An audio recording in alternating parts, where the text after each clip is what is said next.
우리가 오늘 함께 볼 말씀은 에베소서 4장 13절에서 6절까지의 말씀입니다. 우리 함께 합독하고 같이 말씀을 보도록 합니다.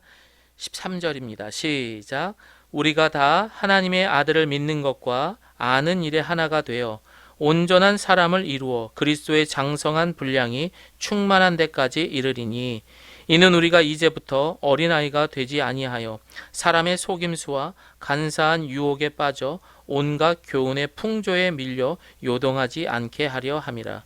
오직 사랑 안에서 참된 것을 하여 범사에 그에게까지 자랄지라. 그는 머리니 곧 그리스도라. 그에게서 온몸이 각 마디를 통하여 도움을 받음으로 연결되고 결합되어 각 지체의 분량대로 역사하여 그 몸을 자라게 하며 사랑 안에서 스스로 세우느니라. 아멘. 이제 새해가 밝았습니다. 집에서 함께 우리 예배하는 가족분들하고 같이 인사를 하겠습니다. 새해 하나님 복 많이 받으세요. 네, 여기까지 들리는 것 같습니다. 과거와는 사뭇 다른 조금 무거운 새해를 사실 우리는 맞이하고 있습니다. 여전히 코로나19가 주는 무게는 걱정이 되기는 합니다. 그럼에도 불구하고 우리가 앞서서 기도했던 것처럼 하나님께서는 우리에게 올해도 살아라 라고 우리에게 명령하셨습니다.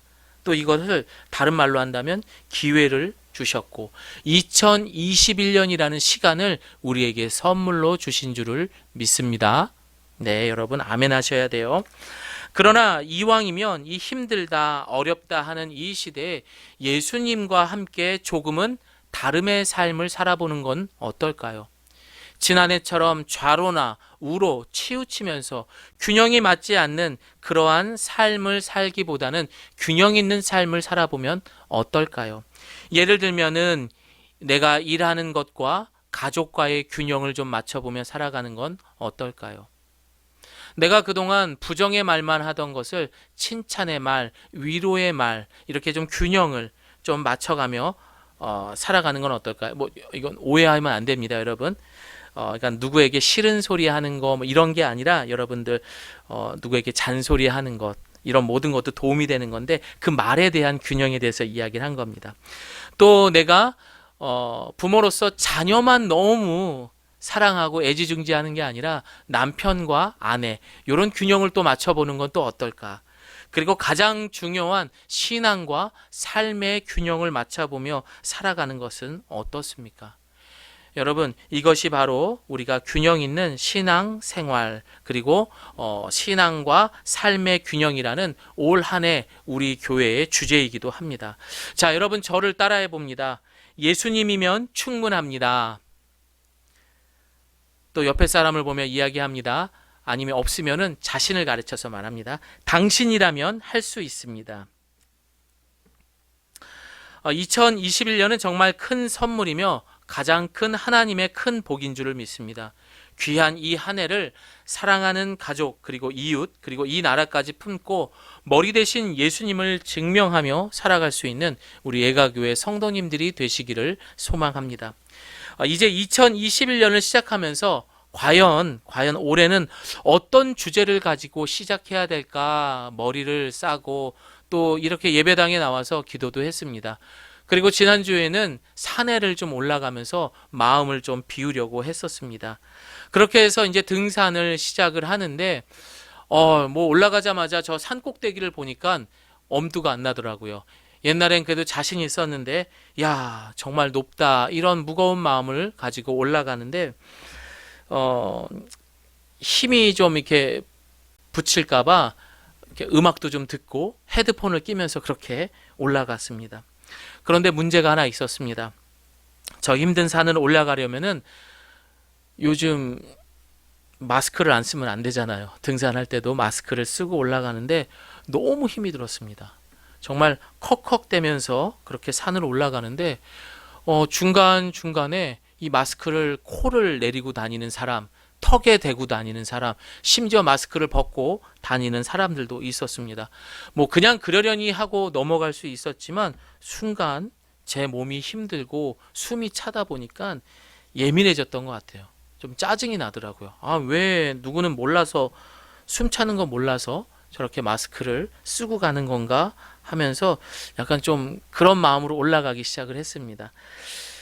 그런 제 자신을 들여다보면서 사람이 계속해서 고난과 어려움이 반복되다 보면은 짜증이 날 수밖에 없구나. 아니, 예민해질 수밖에 없구나라는 것을 알게 되었습니다. 그렇게 되다 보니까요, 몸이 힘들고 어렵다 보니까 이 내가 좀 힘내려고 들으려고 했던 이 헤드폰 음악 듣는 거 이것도 짜증이 나더라고요. 그래서 그것을 벗어버리고 헉헉대면서 올라갔습니다. 이제 더 이상 못 올라갈 것 같아서 중간에 이제 쉼을 청했습니다. 잠시 앉아서 이렇게 쉬고 주변을 살펴보고 마스크를 살짝 내렸는데, 야, 그 속으로 시원한 바람과 깨끗한 공기가 들어가면서 이 겨울 산만이 주는 아름다운 풍경이 제 눈과 마음을 즐겁게 해줬습니다. 또 그렇게 산을 올라가면서 내가 너무 여유 없이 앞만 보고 올라갔구나 라는 생각이 들었습니다. 그러다 보니까 주변의 것들을 살필 시간이 없더라고요. 균형이 깨져버린 겁니다. 산을 올라가는, 등산을 해야 되는 그 균형이 깨져버린 거예요. 이처럼 우리가 살아가는 그 인생 속, 또한 지난 한 해를 돌아본다면 분명 우리는 앞만 보며 이렇게 여유 없이 살지 않았나. 그러다 어느 날 자고 있는 우리 아들, 우리 딸의 얼굴을 보면서 얘가 이만큼 컸나? 아이고, 그 예쁜 시절을 많이 못 봤구나 라는 안타까움에 있을 겁니다. 우연치 않게 엄마 아빠의 얼굴을 보는데 우리 엄마 아빠가 저렇게 많이 늙었나 라는 것도 아마 느낄 수 있을 겁니다. 이처럼 우리는 앞만 보며 살았던 지난 한 해, 어쩌면 가장 소중한 것들을 놓치지 않았습니까? 우리는 올 한 해 2021년 일도 중요하지만 가족과의 균형을 생각해 볼 필요가 있습니다. 또한 하나님 사랑도 중요하지만 이웃 사랑도 중요하다는 그 균형을 생각해 볼 필요가 있습니다. 신앙생활도 좋고 일도 좋고 다 좋습니다. 그러나 건강과의 균형도 생각해 볼 필요가 있습니다. 즉 2021년은 소중한 것을 정말 지키기 위해 우리는 균형 잡힌 성숙한 신앙생활을 해야 합니다.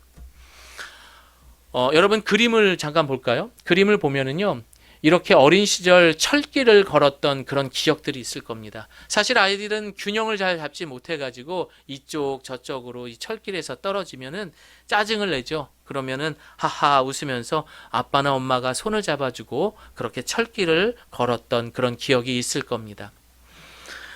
돌아보면은 여러분 이 철길이라는 게 사실 이 외길과 같은 것이 우리의 인생과 똑같습니다.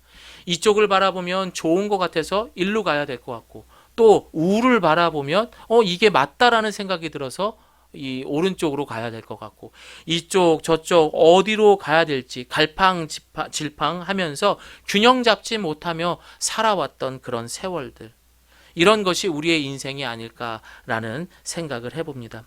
사랑하는 성도 여러분, 분명 주님께서는 올해도 우리에게 너는 살아라 라고 명령하셨습니다. 정말 당연하게 생각할 수 있는 거지만 이건 정말 큰 은혜입니다, 여러분. 다시 한번 예배가 끝난 다음에 오늘 밤에 잠들기 전에 하나님 감사합니다 라고 기도하시기를 바랍니다. 그렇게 꼭 기도하셔야 됩니다. 돌아보면 2020년은 정말 빨리 시간이 갔습니다. 그런데 왜 이렇게 놓친 게 많지? 후회가 된다면 분명 우리는 그 삶 가운데 어느 한쪽으로 치우쳐 있었다라는 것, 이것을 꼭 기억해야 됩니다. 이 시간 새해 주시는 첫 번째 말씀, 오늘 이 말씀을 통해서 더 이상 어린아이와 같은 철없는 모습이 아니라 말씀을 통해, 또한 우리의 믿음을 통해 장성한 자에 이르는 성숙한 그리스도인이 되기를 예수님의 이름으로 소망합니다. 과거에 제가 이제 함께했던 동역자분들과 이런 이야기를 했습니다. 야, 우리는 참 수준 있는 그리스도인이 될 필요가 있다라는 이야기를 했습니다. 왜 그럴까요? 사실 그때가 교회가 요즘도 그렇지만 교회에 욕을 많이 먹는 그런 모습들을 보면서 우리가 좀 수준이 있어야 된다, 이런 얘기를 했었어요. 또 주변을 돌아보면은 그렇게 교회 신앙생활을 열심히 하는데도 이웃들에게 시험을 들게 하는 거예요. 그래서 교회를 떠나게 하는 사람들을 볼 때마다 야, 이 수준 있는 그런 그리스도인이 될 필요가 있다라는 생각이 들었습니다. 적어도 내 가슴에 십자가라는 흔적이 있다면, 내가 구원받은 사람이라면 죄송하지만 모양 빠지는 그리스도인이 되지 말아야 됩니다. 나는 교회 다니는데 그 사람의 모습을 보면 진짜 모양 빠져요. 예를 들면은 여러분들이 어느 나라의 왕의 아들, 딸들입니다. 그런데 그런 파티 장소에 반바지에 슬리퍼를 신고 간다고 생각해 보십시오. 그리고 그런 자리에서 나름대로 그런 품위 있는 말을 하고 서로 격려하는데 막 세상에 속어들을 섞어가면서 이야기한다고 생각해 보십시오. 상당히 모양 빠지는 모습일 것입니다. 우리는 이런 모습을 살펴본다면은 분명 올 한 해 우리 예가교회에 주신 그런 귀한 그 주제의 말씀을 좀 생각해 보면서 우리는 균형 있는 삶을 살아야 할 것입니다. 참 그렇게밖에 또 살 수밖에 없다라는 생각을 하는 것은 이 시대가 우리에게 주는 영향력이 상당히 심각하다라는 것도 알아야 됩니다. 언제부터인가 텔레비전을 보고 기사를 본다면은 이 세상은 온통 경쟁 구도에 있습니다. 여러분 진짜 텔레비전만 한번 틀어보십시오. 모든 프로그램들 최소한 15개 이상이 여러분 오디션 프로그램입니다. 결국 살아남는 사람만이, 오직 1등한 사람만이 살아남는 그런 프로그램들이 계속해서 진행하고 있습니다. 여러분 어떻습니까? 맞습니까?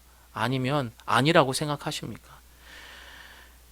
좀 중학생, 고등학생, 심지어 초등학생까지 나와서 신동이다, 뭐다 하면서 죄송하지만 머리에 피도 안 마른 그 어린 아이들을 이잡듯이 화려한 조명과 그리고 여러분 어떻습니까? 부와 명예를 보상으로 해서 치열하게 이들을 경쟁하게 만드는 것입니다. 너무 불쌍합니다, 여러분. 그냥 재미로 보셨습니까? 얘가 잘해, 제가 잘해 하면서 여러분 결정만 하셨습니까? 그 아이들이 이 세상에 희생이 된다라는 생각 해본 적 없으십니까? 제가 민감한 것일까요? 순간순간 생각은 너무 한쪽으로 치우치다 보면은 그 아이들이 살아가면서 그 어린 시절 어느 한쪽에 치우치다 보면 결국 언젠가는 탈날 수밖에 없습니다. 또 부모님이 어느 한 방향으로 이 아이를 계속해서 쪼이게 되면은 결국 탈날 수밖에 없습니다. 그래서 어린 시절부터 이런 경쟁 구도에서 심각하게 지내왔던 친구들이 탈락하거나 혹은 어느 날부터 부와 명예를 얻지 못한다면, 인기를 얻지 못하면서 정신과의 치료를 받는 경우, 그것을 이제 극복해서 성인이 되어서는 그런 약물에도 손을 대는 경우가 미국의 그런 헐리우드 스타들 혹은 한국에 있는 많은 연예인, 정치인들, 그리고 이 사업가들, 그런 자제분들, 이런 부분에서 볼 수 있는 것들을 알 수 있습니다. 꼭 연예인에서만 이런 것이 제한되어 있는 것이 아니라 학교를 다니고 있는, 이제 입시를 하고 있는 우리 자녀들을 본다면은 취업 준비생들보다 조금 오버해서 집안의 가장보다도 더 무거운 짐으로 우리의 자녀들은 지금 중고등학교를 다니고 있습니다. 그뿐입니까? 계속해서 개인주의가 되는, 흩어지는 세상 속에 이 코로나19는 더 혹독하게 그런 가족조차도 만나기 힘든 세상으로 만들어가고 있습니다. 이제는 직장에서, 학교에서, 동료의 친구, 모든 것이 뿔뿔이 흩어져야 하는 세상이 돼버린 것입니다. 지금은 치열한 경쟁 그리고 흩어지는 세상 속에 과연 우리 그리스도인은 어떻게 살아야 할까? 분명히 아닌 건 아니라고, 그리고 바로 잡아야 하는 것이 바로 우리의 사명인 것입니다. 그런데 아닌 건 아니라고 이야기하면요, 듣지 않습니다. 기분 나빠합니다. 참 안타깝습니다, 여러분. 그래서 우리는 깨어 있어야 되고, 내가 정말 이 외길 같은, 철길을 걸어가고 있는 이 외길 같은 인생의 균형을 정말 잘 맞추고 가고 있는가, 혹은 등산을 하면서 앞만 보면서 주변을 살펴보고 살지는 않는가. 내가 이만큼 사니까 우리의 아들, 딸도 이 정도까지는 와야 돼. 그렇게 사는 것이 성공의 기준이야 하면서 빚을 내가면서 어떻게 해요? 네, 유학 보내야 됩니다. 네, 여러분 과외시켜야 됩니다. 과연 이게 옳을까? 이런 생각 저는 말하지 않겠습니다. 여러분 스스로가 판단해 보시기를 바랍니다. 오늘 본문의 내용은 어쩌면 이런 어지러운 세상 속에 성숙한 교회와 성도가 되기 위한 중요한 말씀입니다. 저를 따라합니다. 성숙한 그리스도인. 네. 논어에 보면은 공자의 제자이기도 했던 이 자공이 이제 공자에게 질문을 합니다. 스승님, 자장과 그리고 자하 중에 누가 더 어질고 괜찮습니까? 라고 스승에게 질문을 합니다. 그러자 공자는 자장은 지나치고 자하는 미치지 못하다라고 이야기를 합니다. 다시 자공이 물었습니다. 그럼 자장이 더 낫다는 말씀입니까? 아니, 그게 아니다. 그리고 공자가 대답을 합니다. 지나친 것은 미치지 못하는 것과 다를 바가 없다라고 이야기를 했습니다. 여러분 혹시 사자성어 중에 과유불급이라는 말을 알고 계십니까? 이 뜻은 지나침은 오히려 모자람보다 못하다라는 뜻이 아닙니다. 지나친 것보다 미치지 못하는 것이 낫다라는 뜻도 아닌 것입니다. 지나친 것과 미치지 못하는 것은 같다라는 뜻으로 균형을 강조하는 그런 말입니다. 과거 제가 신학교를 다닐 때 1학년 때 그 교양 수업으로 이단에 관련한 수업을 들은 적이 있습니다. 굉장히 재미있습니다, 여러분. 그런데 그 수업을 들을 때 교수님께서 이런 이야기를 해주시더라고요. 얘들아, 이단이 되는 게 왜 이단이 되는 줄 아냐? 저들이 하는 말, 틀린 말 하나도 없다. 다 좋은 말, 맞는 말이다. 그런데 너무 한쪽에 치우쳤기 때문에 이단이 된 거다라는 말씀을 하셨던 겁니다. 균형이 깨진 겁니다. 요즘처럼 예민하고 흩어진 세상 속에 너무 말씀만 강조한다? 또 너무 기도만 강조한다? 너무 전도만 강조한다? 그리고 너무 헌금만 강조한다. 여러분 결국 이 모든 것이 균형, 바로 이 밸런스가 깨져버린 것입니다. 또한 이 균형을 맞춰야만 우리는 건강한 교회, 성도가 될 수 있습니다. 그렇다면 건강한 신앙생활을 위한 균형은 무엇일까요? 우리 에베소서 4장 13절 본문 읽어봅니다. 시작. 우리가 다 하나님의 아들을 믿는 것과 아는 일에 하나가 되어 온전한 사람을 이루어 그리스도의 장성한 분량이 충만한 데까지 이르리니. 자, 첫 번째입니다. 하나님의 아들을 믿는 것과 아는 일에 하나가 되어야 하는 것입니다. 적어도 오늘 본문을 기록한 바울은 믿는 것과 아는 것이 나의 자아는 죽어야 된다는 이야기입니다. 그리고 어떻게 해요? 하나님을 향해 걸어가는 신앙적인 그런 신앙과 그리고 우리의 삶을 가리키는 것입니다. 즉 신앙과 삶의 분명한 균형이 이루어져야만 우리는 본문의 말씀처럼 온전한 삶을 살 수 있다라는 것입니다. 여기서 온전한 이 뜻이 무엇입니까? 헬라어로 텔로스라고 말합니다. 이는 끝이나 정점이란 뜻을 말하고 있고 구약 성경을 헬라어로 번역한 71 성경에서는 이 온전하다의 뜻을 하나님 앞에 흠이 없는 상태, 이것을 온전하다라고 이야기를 합니다.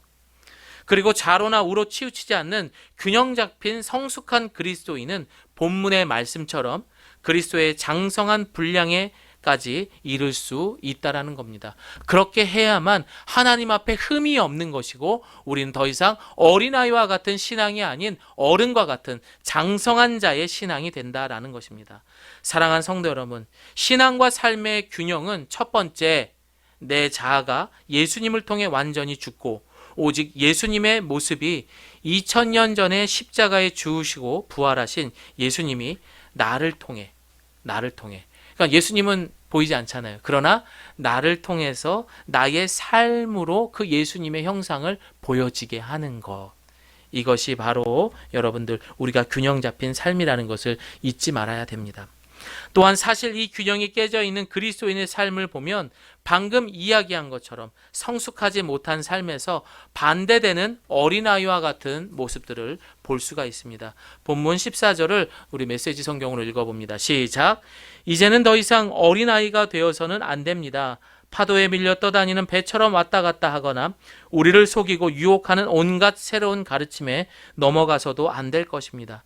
그들은 우리를 잘못된 길로 데려갈 뿐입니다. 네, 아멘. 그렇다면 영적인 어린아이, 사실 우리 주변에도 어른인데도요 굉장히 철이 없어 보이는 사람들이 있지요. 예. 신앙생활에서도 마찬가지입니다. 이런 어린아이와 같은 사람들의 특징이 어떤지 우리 10가지를 함께 보도록 하겠습니다. 첫 번째, 우리 함께 읽어봅니다. 시작. 타인을 돕고 섬기는 대상이 아닌 경쟁의 대상으로 여긴다. 두 번째, 리더와 성도들을 섬기기보다 비판하고 싸운다. 세 번째, 하나님보다 사람을 더 의지하며 사람을 의식한다. 네 번째, 하나님의 얼굴을 구하지 않고 하나님의 선물만을 구한다. 다섯 번째, 부분만 보고 전체를 판단한다. 자, 여섯 번째, 이기적이며 자기 만족을 추구한다. 일곱 번째, 내 마음에 안 들면 하나님의 뜻이 무시되며 내 마음대로 한다. 여덟 번째, 영적인 분별력이 약하기 때문에 이단을 구별하지 못합니다.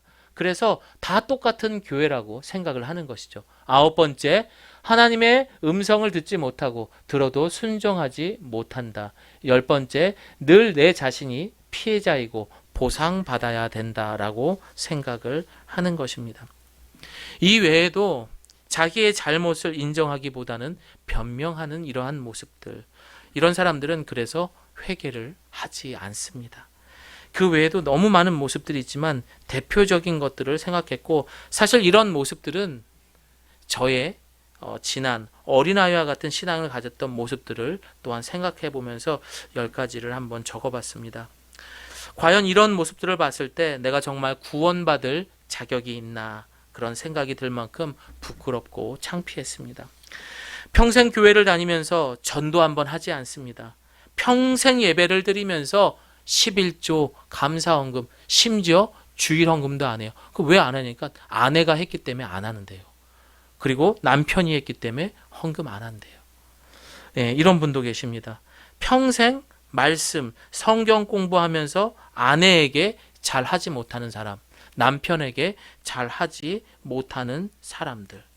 또 그렇게 예수님의 흘리신 보혈에 모든 사랑을 받았으면서도 한 번도 사랑한다, 고맙다, 미안하다, 내 가족 이웃에게 표현하지 않고 살아가는 모양 빠지는 그런 그리스도인들이 참 많다라는 것입니다. 여러분, 이 얘기를 들으면 찔림이 있어야 돼요. 아, 나였구나. 너였구나가 아니라 나였구나 라고 여러분 생각하셔야 합니다. 저를 따라합니다. 균형이 깨진 신앙과 삶. 여러분, 이건 균형이 깨진 거예요. 우리 몸에도 균형이 깨지면 어떻게 되죠? 병에 걸리는 거예요.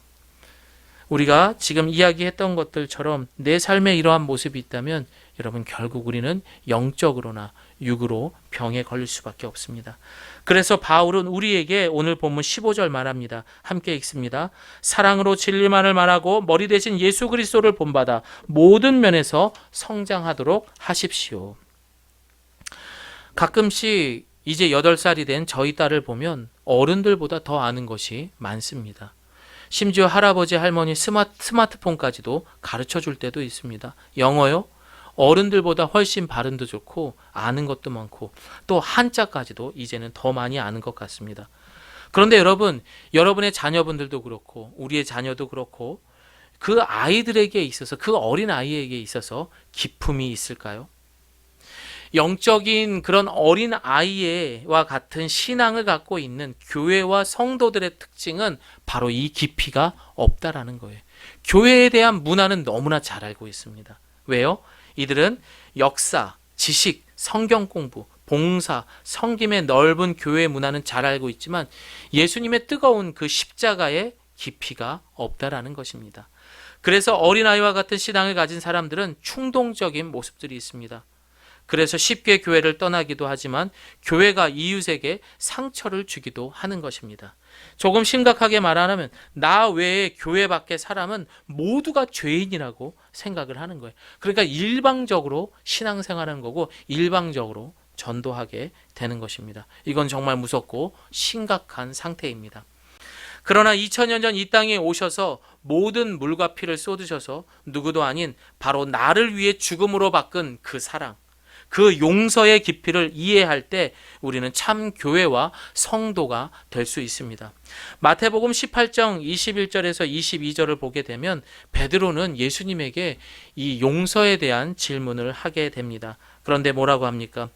70번씩 7번이라도 용서해라 라고 하면서 무한대 용서에 대한 이야기를 예수님께서 말씀해 주십니다. 여러분, 예수님은 어떻습니까? 가장 억울하고 그리고 가장 비참하고 그리고 가장 그렇게 힘들게 십자가에서 죽으셨습니다. 그런데 예수님은 자신을 죽였던 그 원수들을 향해 이렇게 말씀하십니다. 누가복음 23장입니다. 예수께서 말씀하셨습니다. 아버지, 저들을 용서해 주시옵소서. 저들은 자기들이 하고 있는 일을 알지 못합니다. 여러분, 이 모습은 신앙과 삶의 균형을 완벽하게 보여주신 거예요, 여러분. 바로 그러한 모습이 우리 예수님을 통해서 우리는 알 수가 있습니다. 만약 어린아이 같은 신앙에는 절대 용서가 있을까요? 없죠. 자기 이야기만 합니다. 자기 변명만 합니다. 절대 인정하지 않습니다. 묻지도 따지지도 않는 용서와 기회를 상대방에게 주지도 못합니다. 또한 오래 참음과 상대방을 믿어주는 믿음, 그리고 잘 되기를 바라는 마음, 이 모든 것이 불가능했습니다. 누군가는 그 예수님처럼 그렇게 십자가에서 참혹하게 죽어가고 있다는 것을 기억하셔야 돼요. 다시 한번 올 한해는 내 얘기만 하지 마시고 나만 생각하지 마시고 상대방의 이야기도 들어주고 그리고 나누고 베풀 수 있는 그런 우리 예가교회 성도님들이 되시기를 바랍니다. 우리는 성경 공부를 할 때 새로운 성경의 지식을 알았을 때 고개를 끄덕이기도 합니다. 그리고 교사를 하면서 성가대를 하면서 보람을 느끼면서 감사 기도를 드리기도 합니다. 또 찬양을 들으며 기도하며 눈물을 흘려볼 때도 있습니다. 그러나 진짜 그 사랑을 통해 내가 용서받은 사람이라는 것을 알았을 때는 어떻게 되는 줄 아십니까? 여러분의 아침에 눈 떠서 눈 감을 때까지 그 삶이 예수님과 같이 그런 모습으로 살아간다는 것입니다. 이것은 어느 한쪽에 치우쳐 있는 것이 아니라 신앙과 삶의 그런 균형이 잘 맞춰진 거예요. 그래서 에베소서 4장 16절 우리에게 말합니다. 함께 읽습니다. 온몸이 그리스도께 붙어 있으니 각 지체가 서로 도와주어 각자 맡은 일에 잘해내도록 하십시오. 그러면 온몸이 건강하게 성장하여 사랑 안에서 더욱 튼튼히 서게 될 것입니다. 균형 맞춘 삶을 살게 된다면요, 여러분, 오늘 본문의 마지막처럼 사랑 안에서 더욱 튼튼해지고 건강해진대요. 만약 내가 건강하지 못하다, 건강과 육신, 그러니까 영과 육이 건강하지 못하다라는 것은 지금 내 균형이 깨져버린 거예요. 어느 한쪽에 치우치며 살았다라는 것, 그것을 오늘 이 시간 꼭 깨달으시고 올 새해는 그런 시행착오가 없기를 바랍니다.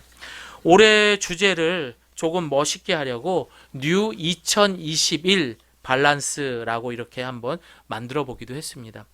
그런데 여러분 어디서 많이 들어본 것 같지 않습니까? 이 뉴 밸런스, 미국의 스포츠 브랜드 뉴 밸런스라는 회사가 생각이 났습니다. 사진을 보면 딱 나왔죠? 예, 이제 넘겨주시고요. 이 뉴 밸런스는 1906년 미국의 이 보스턴에서 이 발에 장애가 있거나 혹은 하루 종일 신발을 신어야 하는 그런 직업을 가진 사람들을 위해서 이들에게 아치 서포트라고 해서 지지대가 있는 깔창을 만드는 것부터 시작을 했다고 합니다. 결국에는 닭의 3개의 그 발톱이 만드는 균형에서 영감을 얻었는데 이 회사의 그런 그 목적이 뭐냐? 왜 밸런스라고 지었냐? 바로 불균형한 발에 새로운 균형을 창조한다라는 그런 개념으로 유래가 되었다고 합니다. 여러분 그렇지 않습니까? 우리는 불안하고 어쩌면 올해도 하루 종일 신발을 신고 일해야 하는 그런 수고한 시간들을 보내야 할 것입니다. 또한 이쪽 저쪽으로 치우치는 그런 불안정한 삶을 살아야 할 것입니다. 그러나 그 속에서 마치 이 뉴발란스의 그런 신발이 만들어진 그 개념처럼 불균형한 발에, 불균형한 우리의 인생에 예수님이라는 새로운 그 균형을 통해서 우리는 새로운 삶을 창조할 필요가 있는 것입니다. 비록 어린아이 같은 불안함 속에 유일한 예수님을 통해서만이 우리는 장성한 어른, 즉 성숙한 그런 신앙인이 될 수 있는 것입니다. 최근 코로나19의 장기화로 인해서 기독교 신뢰도에 대해서 조사를 한 것들을 제가 좀 가지고 왔습니다. 코로나19 이전과 이후의 종교별 신뢰도 변화를 묻는 질문의 응답자 63.3%가 개신교에 대한 신뢰도가 더 나빠졌다라고 이야기를 하고 있습니다. 그리고 그에 비해서 비교하는 거 별로 좋지 않지만 불교와 가톨릭은 86.8%, 83.0%에 달아 상대적으로 개신교가 안 좋다 보니까 이들의 신뢰도는 올라가게 되더라고요. 점점 그 신뢰도가 떨어지고 있다라는 것은 우리는 지금 균형이 깨진 삶을 살고 있다라는 겁니다. 더군다나 여러분 더 불안해졌습니다. 왜 그렇습니까?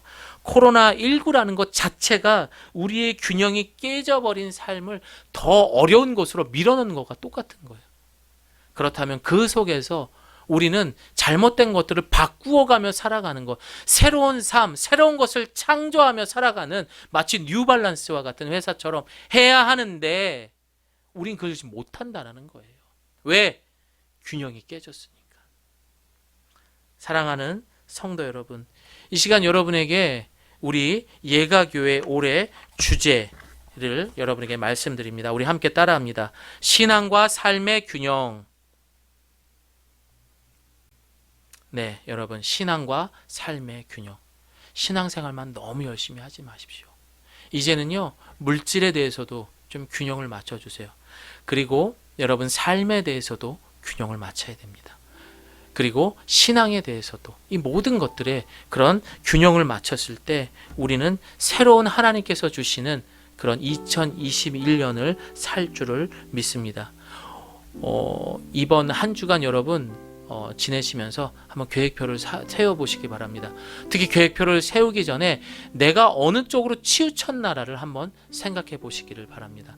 그렇게 해서 여러분 모두가 여러분뿐만이 아니라 가족들, 이웃들까지도 더 나아가 대한민국에 있는 많은 교회들이 그 신뢰도도 회복하면서 교회란 이런 곳이구나, 성도가 이런 것이구나 라고 하면서 하나님의 그런 향기, 예수 그리스도의 그 향기를 많이 전할 수 있고 또 증명할 수 있는 그런 삶으로 보여줄 수 있는 저와 여러분들이 되시기를 예수님의 이름으로 소망합니다. 네, 우리 함께 기도하겠습니다.